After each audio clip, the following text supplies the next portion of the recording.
the less deposit you have, the more you have to borrow. And the Mm. more that you have to borrow, the more you need to be able to pay on a regular basis. That is every month or every week or however you set your payments up. So just because you can save less to get into something more doesn't mean you can actually afford it on a day-to-day, week-to-week basis. So this idea comes with a lot of consequences, and it comes with a huge amount of risks. So, say, for example, that you buy a $700,000 property. Now, forgetting purchase costs for a moment, let's just look at the actual cost of the property. And if you have a 5% deposit, right? So you'd be borrowing $665,000, right? You probably borrow more actually if you have to pay costs, but let's just for the purposes of this exercise.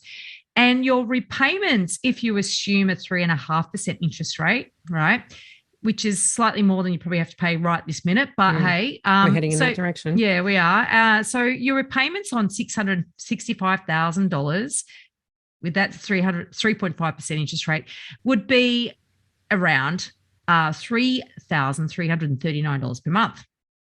Whereas if you had a 20% deposit, you'll be borrowing only $560,000 and your repayments will be $2,813 a month. That's using the same calculator. So you'd need enough income to cover an additional $500 a month. Right. So, of course, if you were saving, you'd be saving that towards your deposit. But you have to remember that, once you commit to a property, you're no longer saving, you're repaying a mortgage. And you probably don't have a buffer either if you only had 5% deposit. Your cash flow takes a battering.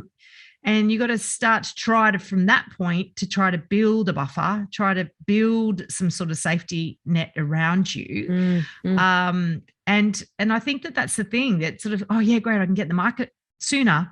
But your ongoing costs, you've got to be able to manage them.